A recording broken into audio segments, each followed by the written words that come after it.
ವಿಜೇಂದ್ರ ಮತ್ತು ಯತ್ನಾಳ್ ಮೊನ್ನೆ ಒಟ್ಟಿಗೆ ಕೂತಿದ್ ನೋಡಿ ಎಲ್ಲವೂ ಸರಿಯಾಯ್ತೇನೋ ಅಂತ ಅಂದ್ಕೊಳ್ತಾ ಇರುವಾಗ್ಲೇ ಮತ್ತೆ ಯತ್ನಾಳ್ ವಿಜೇಂದ್ರ ವಿರುದ್ಧ ಗುಡುಗಿದ್ದಾರೆ. ವಿಜೇಂದ್ರ ಜೋಡಿ ರಾಜಿ ಆಗೋ ಪ್ರಶ್ನೆನೇ ಇಲ್ಲ ನಾನು ಅಂತ ಹೇಳೋದ್ರ ಮುಖಾಂತರ ಅಪ್ಪ ಮಕ್ಕಳ ಜೊತೆ ರಾಜಿ ಆಗ್ಬೇಕಾ, ನಾನೇನ್ ಲೋಕಸಭಾ ಟಿಕೆಟ್ ಕೇಳಿದ್ದೀನ ರಾಜಿ ಆಗಕ್ಕೆ, ವಿಜಯೇಂದ್ರಿಂದ ನನ್ಗೇನು ಆಗ್ಬೇಕಾಗಿಲ್ಲ, ಅವ್ರ ಜೊತೆ ನನ್ನದು ಏನು ವ್ಯವಹಾರ ಇಲ್ಲ, ಬೊಮ್ಮಾಯಿ ಸೋಲ್ಸಕ್ಕೆ ಏನ್ ಮಾಡಿದ್ದಾರೆ ಎಲ್ಲ ಇತಿಹಾಸ ನನಗೆ ಗೊತ್ತು, ಲೋಕಸಭಾ ಚುನಾವಣೆ ಬಳಿಕ ಇತಿಹಾಸನೇ ಬಿಚ್ಚಿಡ್ತೀನಿ ಅಂತ ಬಾಂಬ್ ಸಿಡಿಸಿದ್ದಾರೆ. ಮೊನ್ನೆ ಪ್ರಹ್ಲಾದ್ ಜೋಶಿ ಅವರ ಬಳಿ ಹೋಗಿ ಒಟ್ಟೊಟ್ಟಿಗೆ ಕಾಣಿಸ್ಕೊಂಡಾಗ ಎಲ್ಲವೂ ಮುನಿಸು ಮರ್ತೋದ್ರೇನೋ ಅಂತ ಅಂದ್ಕೊಂಡಿದ್ವಪ್ಪ. ರಾಜಿ ಆಗೋ ಪ್ರಶ್ನೆ ಇಲ್ಲ.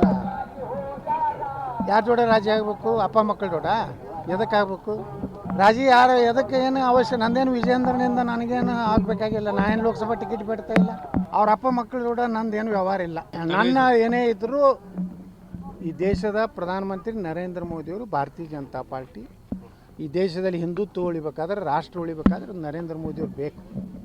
ಅವ್ರ ಉದ್ದೇಶ ಅವ್ರ ಉದ್ದೇಶ ಏನು? ಮೊನ್ನೆ ವಿಧಾನಸಭೆದಾಗ ಏನೇನು ಉದ್ದೇಶ ಮಾಡ್ಯಾರ? ಬಿಜಾಪುರನಾಗೆ ವಿಜೇಂದ್ರ ಏನು ಮಾಡ್ಯಾರ? ಸೋಮಣ್ಣವ್ರ ಬಲ್ಲಿ ವಿಜೇಂದ್ರ ಏನು ಮಾಡ್ಯಾನ?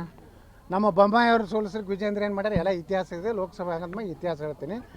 ಆ ವಿಜೇಂದ್ರಗೆ ಅಂಜೋದಿಲ್ಲ, ಅವ್ರ ಅಪ್ಪಗೆ ಅಂಜಲ್ಲ, ವಿಜೇಂದ್ರಗೆ ಅಂಜೋ ಪ್ರಶ್ನೆ. ನಾವು ನರೇಂದ್ರ ಮೋದಿ ಅವ್ರ ನೇತೃತ್ವದಲ್ಲಿ ಲೋಕಸಭೆ ಚುನಾವಣೆ ಎದುರಿಸ್ತಾ ಇದ್ದೀವಿ. ವಿಜೇಂದ್ರ ಅವ್ರ ಸಂಬಂಧ ಪಡೋದಿಲ್ಲ ರೀ. ವಿಜೇಂದ್ರ ಬರಲಿ ಬಿಡಲಿ, 28ರಲ್ಲಿ ಲೋಕಸಭೆ ನಾವು ಗೆದ್ದೇ ಗೆಲ್ತೀವಿ. ಕರ್ನಾಟಕ ವಿಜೇಂದ್ರ ಯಡಿಯೂರಪ್ಪ ನೇತೃತ್ವದಲ್ಲಿ ಲೋಕಸಭೆ ಚುನಾವಣೆ ಇಲ್ಲ. ಇದು ಸನ್ಮಾನ್ಯ ನರೇಂದ್ರ ಮೋದಿಯವರ ಚುನಾವಣೆ, ಅಯೋಧ್ಯ ಶ್ರೀರಾಮನ ಆಶೀರ್ವಾದದ ಚುನಾವಣೆ. ಮುಂದಿನ ದಿವಸದಲ್ಲಿ ಕಾಶಿ ವಿಶ್ವನಾಥ, ಮಥುರಾ ಕೃಷ್ಣ ಮುಕ್ತ ಆಗೋದು ಸಲಗಿರೋ ಚುನಾವಣೆ. ಈ ಲೋಕಸಭೆ ಚುನಾವಣೆ ಆದ್ಮೇಲೆ